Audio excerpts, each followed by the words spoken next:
and the board of CANTO for organising a magnificent event and for allowing us to host this breakfast this morning.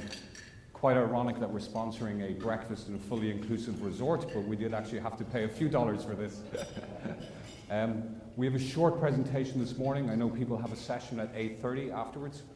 We're not going to bend your ears in relation to any legal and regulatory issues, as we normally do when we meet ministers. We're going to give you a quick overview to some what we believe are really inspirational initiatives going on in the region, and one that we're particularly involved in Grenada, St. Lucia, and St. Vincent and the Grenadines, which is the CARSIP project. Just quickly to introduce my colleagues from Digicel Business, we've got Martin Carl, we've got Paul Acton, and a few of our other colleagues who are here worth mentioning, and would encourage you to try to meet with these people during the course of the rest of the week. Stuffing his face here is Alistair Wilkie from Deep Blue Cable. Deep Blue Cable is a company that's owned by the chairman and owner of Digicel, Dennis O'Brien, separate legal entity, but at the moment making a $300 million investment across the region, linking 14 nations and building for the future in terms of the capacity requirements in the region. It's a really, really exciting project. Everybody knows Lisa Lewis. Lisa has been the face of Digicel for 17 years since she's joined us. Still looks 21. Yeah. Without further ado, folks, please move around and help yourself with breakfast. I know you need your energy for the day. I'm going to hand you over to Martin, who's going to take you through our presentation. Thanks, Martin. Thank you, Frank, and good morning, ministers. Thank you again for your time. Just to kick off, this background slide is, I'm not going to dwell on it, but some bullet points on some of the messages, some of the feelings that we're hearing here at CANTO. And we were particularly interested to hear Minister Gaston Brown on Sunday night in his opening talk about the need for operators to change, to engage with governments, get involved and help build infrastructure. It's something that we feel very passionate about. The point that Minister Gaston Brown made was that the Caribbean individually are small independent nations. Collectively, the Caribbean is, with every market together, still small on the global stage. So it's really important that we as operators engage and work with you, not as individuals, but as a collective. And it's something that we welcome and look forward to the opportunity to do. So as Frank mentioned, we are going to not kill you with PowerPoint today. We're going to have a very short presentation, and we're going to take you through some details on a project called CARSIP, which is the start of multiple markets coming together to work with us as a group as opposed to individually. And hopefully you will see from that collective engagement that we're creating an opportunity for markets to step ahead and drive investment in the business. So I think talking about transformation and engagement, our business is transforming. The markets are transforming, and Digicel has and continues to evolve as a living entity. So we're known as a mobile organisation. That's our heritage. That's where we've come from. But actually, more and more of our business today is driven from the enterprise side of the business. So Deep Blue Cable, for example, building infrastructure in the region as a separate company, but facilitating growth for all operators in the region. Within our own business, data centres, the development of IT systems, skills, storage, computing, all ranges of ICT. The development of fibre, where we've rolled out 12 fibre networks across the region. We have exceeded over 100,000 connected customers across Barbados, Jamaica and Trinidad. That side of our business is growing phenomenally fast. That fibre infrastructure is what will enable and develop the Caribbean market, delivering high-speed internet and connectivity to every business. That then allows us to build on that and add applications and services. So rather than the Caribbean or individual islands and nations being small in their own right and being threatened by the big players of the world, the outside organizations that will be pulling jobs and capabilities from the region, our view is that we need to work with you as ministers to develop the infrastructure to enable you to compete on the global stage. So let's not be afraid of the global competition. Let's take it on. Let's transform our countries, our markets, and our business units to fundamentally change how we operate. Specifically within Digicel Business, the organisation that I represent directly, again, a business that has evolved over the last 5 to 6 years, which began as a connectivity business. We originally worked to connect customers using radio technology. Over time, that has grown more and more to be fixed, and most particularly fibre.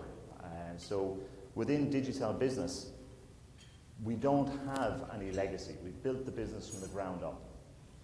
So all of our business customers are connected either with radio technology, point-to-point microwave, or with dark fibre. So we are connecting customers onto dedicated fibre networks, brand new, built for purpose, and delivering speeds and capabilities that are unheard of on the global stage, never mind the Caribbean. So working with each individual market, we are enabling every business, every government organisation to play on the global stage.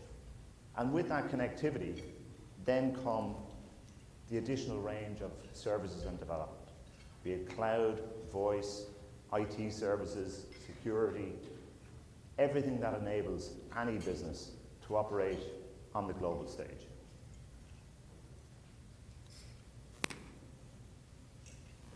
In terms of how that transforms nations, transforms organizations, drives development, we've recently been involved in a public tender engagement where we have proposed to the 3 nations under the CARSIP agreement, the nations of Grenada, St. Lucia and St. Vincent, where we've worked with the 3 countries, the CARSIP organisation, over the past 3 years.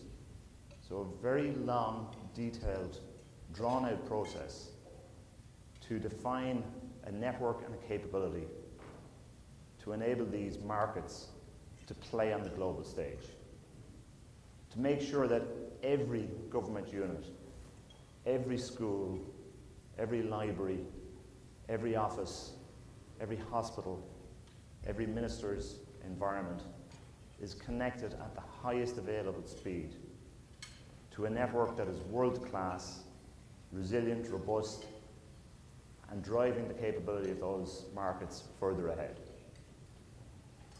The proposal, the request that we were asked to comply with, involved 3 lots of the business.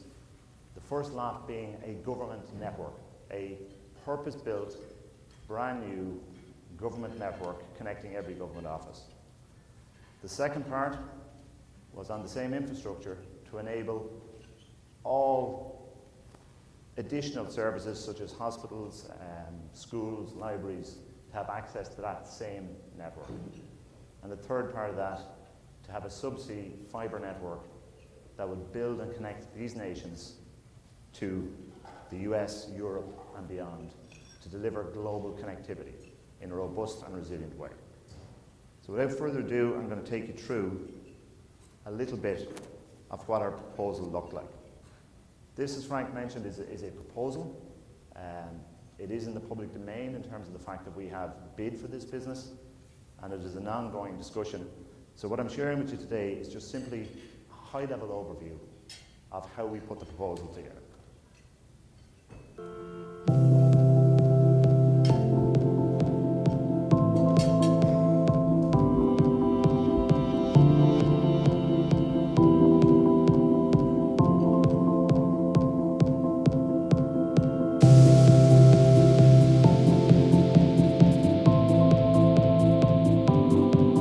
14 years ago, Digicel began an investment cycle in Grenada, St. Lucia and St. Vincent and the Grenadines. This now has exceeded 500 million Eastern Caribbean dollars and created some 530 direct jobs and 2,000 indirect jobs.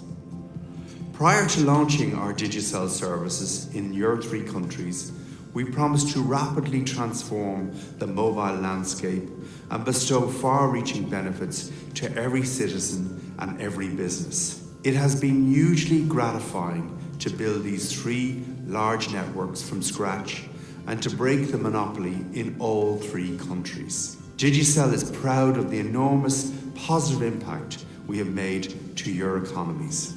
Who has not benefited from the introduction of true competition in your mobile markets? We have delivered on every single commitment we ever made, and we are ready to do so again for Carcel. By selecting Digicel, you'll kickstart an ICT revolution in all 3 countries, bringing true competition and major service enhancements which will positively impact everybody's lives and increase the GDP of your countries. As chairperson of Digicel OECS Limited, the parent company for Digicel's operations in St. Lucia, St. Vincent and the Grenadines and Grenada, and as a citizen of St. Vincent and the Grenadines, a resident of St. Lucia, and a former regional CEO of our businesses in these 3 great nations, I am deeply honoured to be a part of Digicel's participation in this tender process. Digicel is totally focused on bringing to the people of Grenada, St. Lucia and St. Vincent and the Grenadines a world-class full telecommunications network never experienced before, as well as continuing to invest in these countries and their communities. We engage the world's leading vendors, companies we trust, companies we have delivered projects with for many years, and whose technologies we hold the highest accreditation in. Vendors we proudly refer to as partners. So what is Digicel committing to? For Lot 1, we will connect 100% of government buildings to a brand new, built-for-purpose fiber optic network. Every building will receive a minimum connection of 1 gig, with half receiving a 10 gig connection, an absolute first in the Caribbean. For Lot 2, we will connect 100% of schools and community centres to our fibre optic network, with all buildings receiving a 1 gig port and twice the tendered bandwidth for each and every school at no additional cost. In relation to the schools in Lot 2, we want to ensure that no child or school is left behind.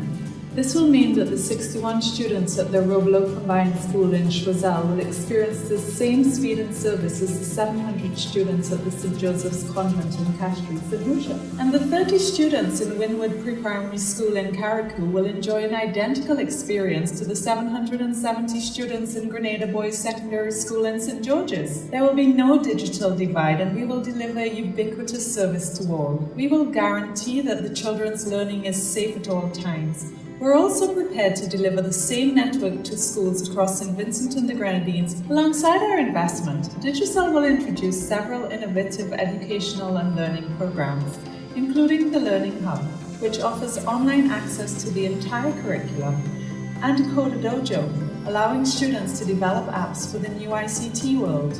These are not specific requirements of the tender, but very much included within our solution. For Lot 3, Digicel will deploy a brand new subsea cable connecting the Grenadine Islands to Grenada and St. Vincent. The cable route proposed by Digicel will be the first to avoid Kick-em-Jenny and Kick-em-Jack underwater volcanoes.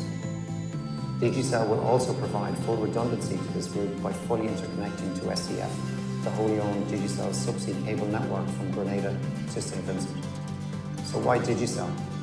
From day one, the team made it our goal to design a standard never achieved before in the Caribbean, while also focusing on reducing the government's operating costs. If successful, Digicel can and will roll out 1,100 kilometres of fibre optic networks across your 3 countries and connect 100% of your government buildings within 9 months, 6 months ahead of your schedule. Rolling out national fibre optic networks is not new to Digicel. We have successfully rolled out fibre networks in 12 countries over the past 3 years, including Dominica, Barbados, Trinidad and Jamaica.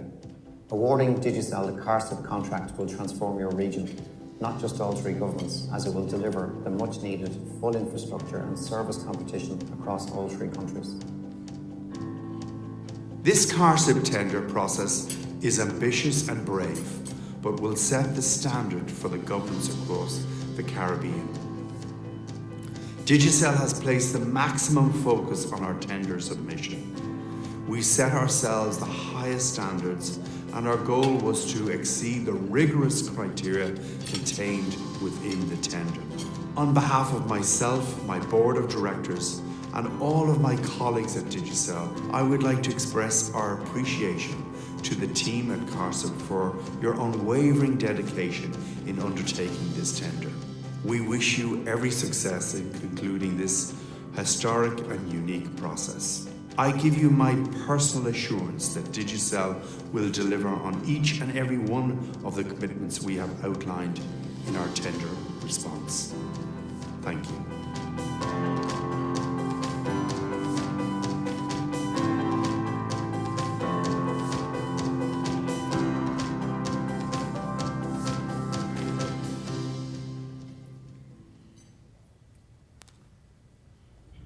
So we said we'd keep it short, snappy, and allow you to enjoy your breakfast, to get yourself set up for a busy day ahead. Looking back at the video that you've just seen, that was a 3-year development by those 3 islands to put together the tender, the request, the network design to deliver a world-class network. We are in the final phases of reviewing that, and we are now mobilising to deliver for those 3 markets. Our expectation, and what we heard from Minister Gaston Brown on Sunday, is that the region needs this level of investment. We're ready, willing and able to engage with you to help you design, build, operate and manage networks of this scale and calibre, to put your nations on the global map and engage and take on the world competition rather than fear it. With that, I'll throw it out to you, Ministers, for any questions, comments, feedback in terms of how we might engage. Fundamentally, myself, Frank, Paul, the rest of the team, Lisa, Stacey, Alistair, are here for the rest of the week, and we'd be delighted to meet with you one-on-one for a shorter briefing for anyone that wants to engage with it, and or set up to come and see you back at home over the coming weeks to take you through the full design and detail in terms of what we're proposing to move forward with. So thank you for your time, really appreciate it. Enjoy the remainder of the breakfast, and we look forward to any questions you may have. Stacey, do we have a mic if there are any questions on the floor? Ministers, open to you.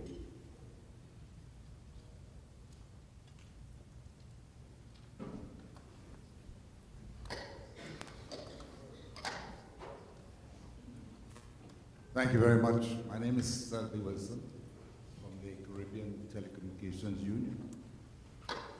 CTU, as you probably know, is the coordinating agency on this project. I want to congratulate Digicel on the very clear video in this regard. It really summarizes the challenge very well. But I'd like to ask a question. What is the estimated time frame from commencement of the project to the end of this project for Digicel? Selby, thank you. It's a fantastic question. The question around the timing on this is really, really important, because we truly believe now is the time. The Caribbean has the opportunity, your nations have the opportunity to get ahead. The work that has gone in to create the requirements took these markets through the CARSIP programme a little over 2 years to write the tender request, request for information, request for proposal to ourselves. We responded to that tender request in about 6 months, a little under 6 months. It was a mammoth undertaking for us to get into those 3 islands, to look at every single police station, every school, every government building, to analyse how we would reach all those buildings. And as you heard Holly Hughes in the video mention, in every island we've gone to every school. Nobody gets left behind. Every single building that we're connecting will be connected to a world-class network, capable of operating at a minimum of 1 gigabit, up to 10 gigabits in some of the core offices. To actually roll it out, we have now built the design. So the physical rollout is something we're really engaged in. We've rolled out 12 fibre networks across the region, not nationwide, but 12 significant fibre networks. Our proposal to the CARSIP programme was to roll this out. The request was for a 15-month rollout.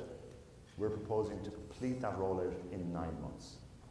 So from the day the go-ahead is given, we believe we can have every single office, school, library, health centre, police station connected and operational at up to 1 gigabit speeds within 9 months from sign-off. So if we were starting it again from nothing, it would be a 3-year programme. But I believe if we were to start today with anybody in this room, it can be a 12-month programme because we've done the design, we have the core part of the network already built and ready to go. So it's individualization and managing it for each individual market. We could be mobilized in a month, we could have designs done in 3 months, and we could roll it out within a 9-month program. Let me comment, Digicel, for the level of efficiency in exhibited here as relates to planning ahead and being proactive in terms of getting design to roll out such an infrastructure.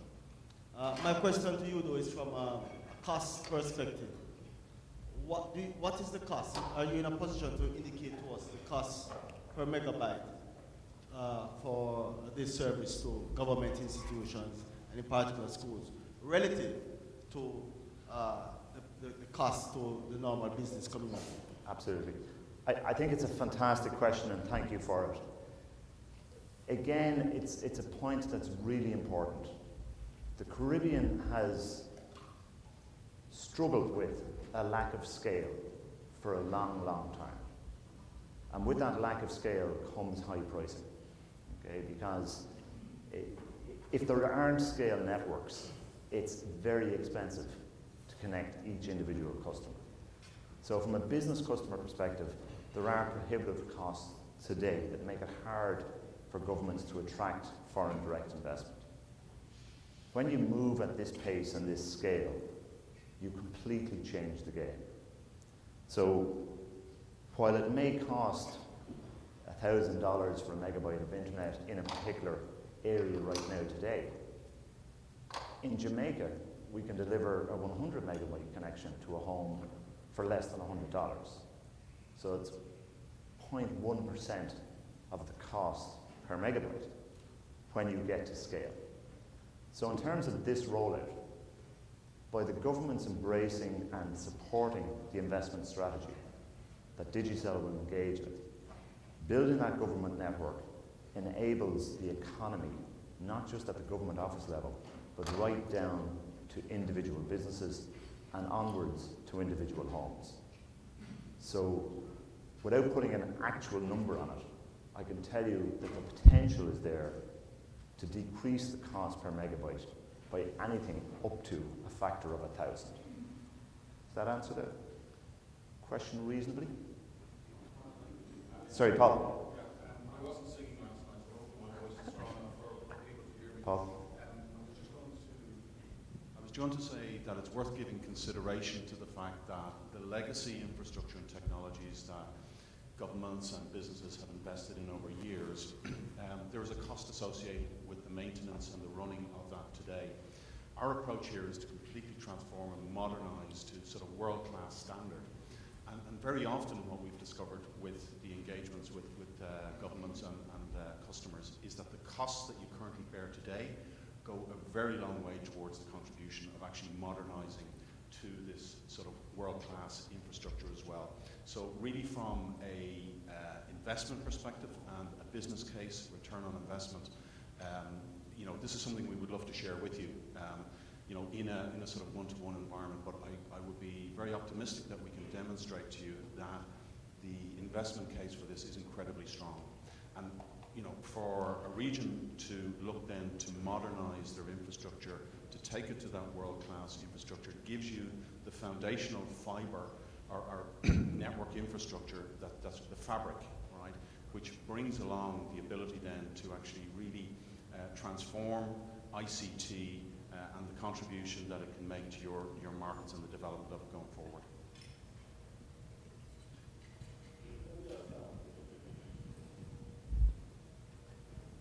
The reason for asking that question, especially as it relates to the schools, is that I would want to believe that we are committed to ensuring that our students, especially at the primary and the early childhood level, are exposed to ICT.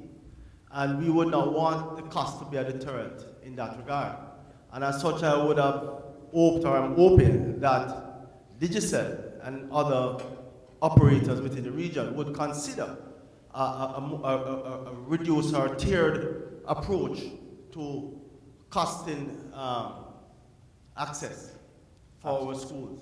Absolutely. Bear in mind that government on a whole is the largest customer for the operators in the region. Absolutely agree, and I think again it was a point that was made by Prime Minister Gaston Brown on Sunday night, was that when the markets are dealing individually, then it's hard to get economies of scale. For us, operating and working with the nations as a collective allows us to get scale. It reduces our cost because there's a higher volume. When we look at the individual markets, so today we generally deal with every ministry independently in every nation. And even within each ministry, we depend with individual agencies on a separate basis. And even within agencies, we engage with individual offices. So each individual is dealing in a non-scale environment. So our ask for engagement with the governments is that we start to talk as a nation, as a country, with you in terms of how we enable the infrastructure. And we would love to have gone into a lot more depth with Lisa today, for example, on a lot of the programs we're working on e-learning, our online learning hub, our engagement with building schools, training teachers, creating content, curating content, adding security to make sure that children only have access to the correct content on the Wi-Fi networks that we enable and that the governments run in a lot of the regions. So, you know, in markets like TCI, where we've facilitated and run significant parts of the government network for years, we have extended more and more into the schools in a very cost-effective way. In Barbados, where we've now run and connected almost 200 government offices to our core infrastructure, they've seen the price per megabyte absolutely fall on the basis of scale. The program that we would like to engage with each of you on goes way, way, way beyond the point that we've touched on today. The connectivity part is the first step. We need to get you connected to world-class infrastructure, not legacy networks that were designed 15, 20, 30 years ago. So our proposal is to actually get you connected to fibre. Fibre from inside the building of every school, of every library, of every government ministry, through our core infrastructure on Ireland, connected into the US and beyond, to ensure that you are operating at lightning speeds in the same way as any other nation in the world is.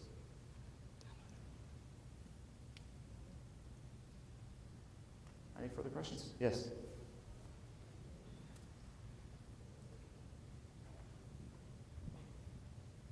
So if I'm hearing you correctly, what you're alluding to is that if countries, either individually or if somehow countries in the region got together and took an approach that pretty much said, look, for connectivity between the countries, for government and educational institutions, if an approach like that were adopted, the cost of connectivity, services and so on, because of that level of scale, would essentially go down. Yes, fundamentally. So there's a number of factors that are at play that help reduce the cost. The first one is scale. So the more people that are engaged, the more markets and nations that are engaged, the lower our costs become. So with our sister company, Deep Blue Cable, for example, they are for the first time in more than 20 years now moving ahead to lay new subsea fibre in the region. So that brings real competition on the global connectivity point. So today, we all share limited infrastructure, whether it's ourselves, our competitors in the marketplace, universities who may have direct connections into the US themselves, the governments. Everybody is sharing a limited set of subsea fibres, and that has a constraint in terms of the pricing. So the investment by our chairman and some other parties in the Deep Blue Cable project brings significant new competition and new technology. So the fibre that we're laying will be operating at higher speeds than what was laid 20 years ago. The industry has moved on, the technology is better. So while stuff is being refreshed, what we're doing is a greenfield or a green sea build of a brand new fibre network. In terms of the scale, the fact that we've now put together a proposal and the design for the three islands of, well, the multiple islands of St. Lucia, Grenada, and St. Vincent and the Grenadines, we now have that scale. So our engagement with you over the next couple of weeks will allow you to plug into that scale. So you're not having to design and think this through completely on your own. So as Prime Minister Garston Brown suggested on Sunday night, we need to get to this scale. We need the Caribbean to operate as a collective. We need each country's ministries to operate as a collective. And the more people come together with similar mindsets, the lower the prices go. And this is how we will enable the Caribbean to play on the global stage. Answer the question reasonably? Thank you. Question that's kind of related to my colleagues, a follow-up. To what extent will a distance impact on that price that you could commit to? And I'm looking at it in relation to the fact that the OECS countries that you mentioned are pretty close, but of course you've got Jamaica at one end and Guyana at another. Absolutely fantastic question. And of course, distance has a factor in pricing of anything, right? However, as you will have heard in the video, one of our key focuses is making sure that we leave nobody behind. No student, no hospital, no fire station, no police station. Everybody gets to benefit from the scale. So as we invest, and we are investing heavily in both the subsea element and the on-island fibre element, technically on fibre, distance has almost no effect. Alistair will correct me in terms of the microseconds, but it's microseconds. The difference between being in Jamaica or Papua New Guinea on the other side of the world, or in the Eastern Caribbean, is fractional. Technically, there is no difference. Commercially, there is a little bit of a cost difference for us in terms of the level of investment, but with scale, we're able to blend that in such a way that every market benefits from that scale. So technically, there's no difference. Commercially, as long as we're engaged with every market that's plugged into this network, that's engaged in this program, will benefit from that scale and similar pricing.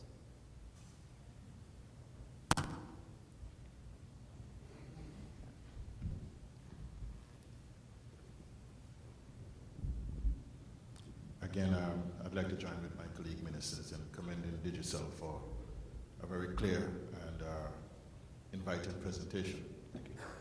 I look forward to having a more structured conversation in my own territory on this matter. I've already spoken to Lisa about that. But just on the face of it, for the benefit of our discussion here this morning, are the networks in those countries owned by the government, or they are owned by Digicel? I need to understand the commercial arrangement. Thank you for the question, and it's an absolutely fantastic question. In terms of the response on it, that will be determined in partnership between ourselves and the government. because it will depend on you know, who wants to engage in what way, where the commercials come from, and so on and so forth. In terms of the CARSID project that we looked at in detail, there's the general framework, and it's not, you know, we have proposed, it's not a signed deal at this point in time, so it's a proposal. Our proposal is that we build and operate those networks on behalf of the government. The government does physically own some of the infrastructure, and we own some of the infrastructure, so we have a partnership in terms of how we've constructed the agreement.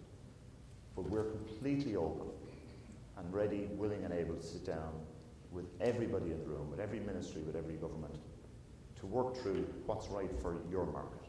Because while we want to deliver the scale, there may be slight variances in the commercial viability in each individual market.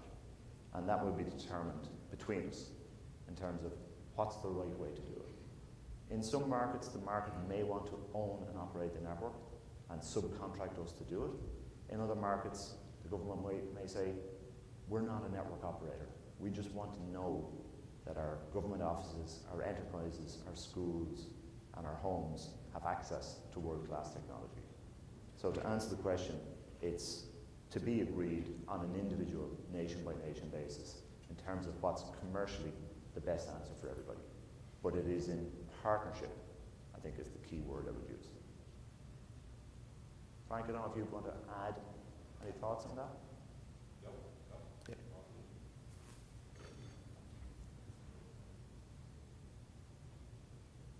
Ladies and gentlemen, ministers, thank you very much for your time this morning. We look forward to having one-on-one sessions with anybody that would like to have a little bit more detailed discussion. And say myself, Frank, Lisa, Paul, the whole team are here for the remainder of the days, and we'd be delighted to have a coffee at your leisure, and some breaks, and we'll be around the floor and catch up with you during the time. Equally, we are delighted to come and sit and engage in your market, in your country with you over the coming weeks to work through this in a lot more detail with you. Thank you again for your time, and enjoy the rest of the day.